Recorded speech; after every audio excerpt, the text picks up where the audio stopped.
My name is April Elaine Shipp, and I'm from Southfield/Auburn Hills, Michigan. I grew up in Detroit on the northwest side. I went to Mary Wright High School.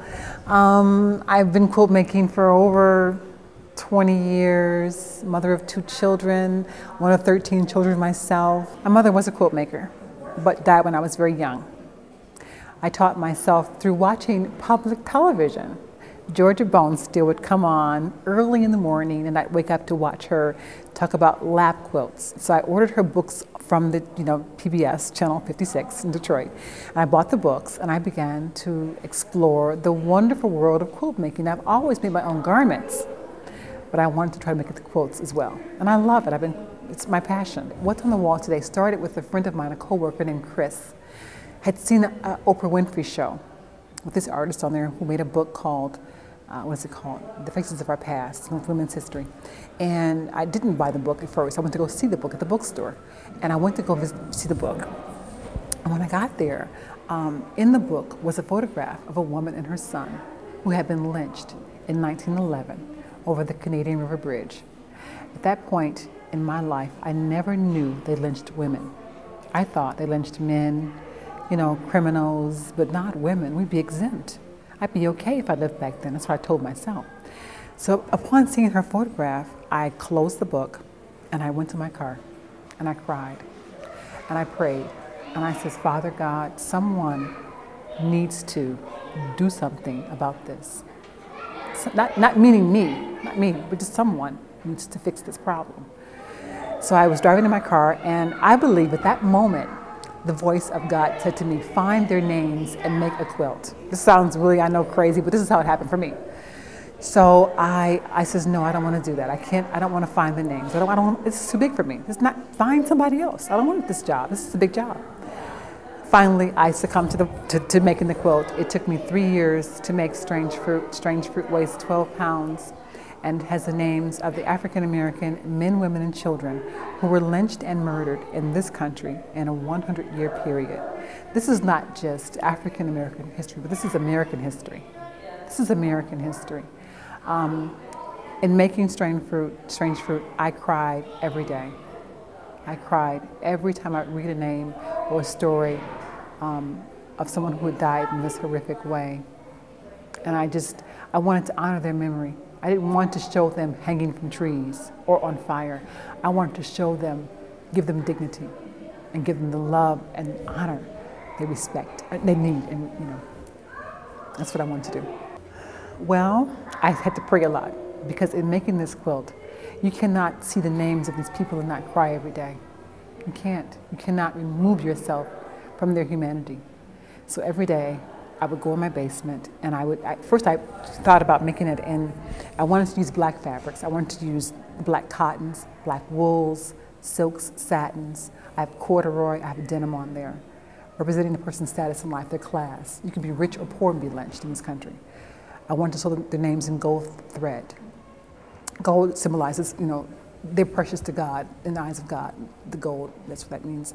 And every day I would just type the names in my computer first, in my software. From that, it goes into a disc. From the disc, it goes into the machine. And I would sew out 3 panels a day. 3 panels a day for 3 years. I did that. 3 panels. It takes about an hour to sew 1 panel. So the machine's going for 3 hours a night. And then I go to bed and get up in the morning and go to work, and get the kids ready for school, and come back and sew 3 more hours a night until it was all done. Until it was all done. There are 2 nooses on Strange Fruit. I felt I wanted people to see. I didn't want, because the people whose names, I call them my 5,000 souls that I carry with me on the quilt. There are more than 5,000 names, but I happen to just say that my 5,000 souls. I wanted people to see the method which was used in taking their lives. Right now people are running around putting nooses in university campuses and everywhere. It's not a joke. I have 5,000 souls on my cloth that say it's not a joke. It's not so. It's a very serious thing. I think enough hasn't been done dealing with that issue, People may come here and think, why does she have nooses on this thing? They need to be there. They need to be there. I didn't know how to tie them. I had to have a coworker, friend of mine, tie them for me. He brought the rope in. He told me what kind of rope it would be used, how many knots was in each, he told me how to do it. He did it for me. And when he first gave me the bag with them in there, I was sick. I physically was sick. And I don't want to cry. Oh, God. I couldn't open the bag. For about a month, I couldn't open the bag. So here I am walking around, and he brought them to work. And you can't just have those things, at work or anywhere. And I have a bag with 2 nooses on it under my desk. And I couldn't bring it home, and I couldn't open it. And when I would touch them in the beginning, I was sick. I couldn't do it. So I had to go and pray some more for strength to be able to touch the nooses, to be able to do that. And once I could handle them, then I began to sew them on. I think that with every stitch that I sewed, when I was putting the nooses on, I felt someone's pain. Because keep in mind, the people whose names are on my quilt, I always try to bring it home like this. Everyone on there has a mother, has a dad, probably fell in love, got married, or dreamed of doing those things, held down a job, went to school, played outside. They did those kinds of things that we do, just like you and I. It took me 3 years of making the quilt. I had friends who say, because I would only work on that. I only worked on that for 3 years. And as a quilt maker, I usually have like 10 things going at one time, but I had to get this one finished, get this out of my body, get this out of me, give birth to this quilt. So I only worked on strange fruit. So my friends would always say to me, oh, she's still lynching people, she's still lynching people. I'm like, I'm not lynching anybody. That was painful to hear. She's lynching folks. I'm not lynching people. I'm making this for them. But when I got it done, when I finally finished strange fruit, I felt light. I felt light. I didn't realize what it was when it was finished. And what happened, it was hanging at the Charles Wright Museum in Detroit. And I would go visit strange fruit. And I was visiting it one day, and there was a young woman in front of me looking at strange fruit. She was taking down notes. I'm like, what is she doing? Why is she taking down notes? I don't understand what she's doing, So I asked her, I says, what are you doing? She goes, well, I just found my grandfather's name on your quilt. At that moment, it became real to me. At that moment, it became real. You know what I mean? They're real people. And I wanted to honor their memory. I dedicated the quilt to 2 people, but Strange Fruit is a song that was sang by Billie Holiday. She had gone, it was sang by Billie Holiday. It's about bodies hanging from trees. How does it go? It's southern trees bear such strange fruit, blood on the vines and blood at the root. Black bodies swinging in the southern breeze. Strange fruit is hanging from the poplar trees. I probably didn't say it right, but that's the gist of the song. And the quilt is dedicated to Ida B. Wells, who was a journalist, African-American journalist, who was born in 1862, who fought for anti-lynching laws in this country, because up until then, it was not illegal to lynch someone.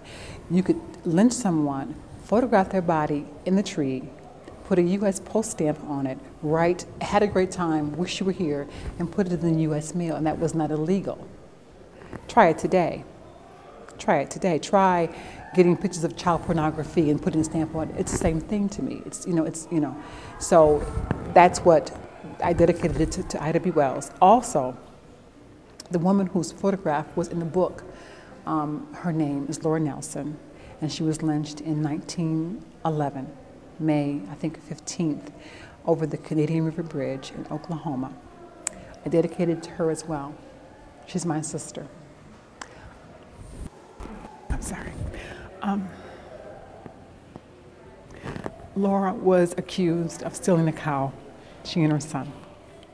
And the mob came into her home, and they raped Laura, and they lynched she and her son over the bridge while crowds watched. She was about 35 years old. And in seeing Laura's picture has changed my life more than any other photograph I've ever seen. So it's dedicated to to Ida Wells, Lord Nelson, and Billie Holiday, and to all the victims of lynchings and murders, known and unknown. Strange fruit is a labor of love. Receive it as such. It is like going to 5,000 funerals at once. Receive it as such. Honor their memory as such.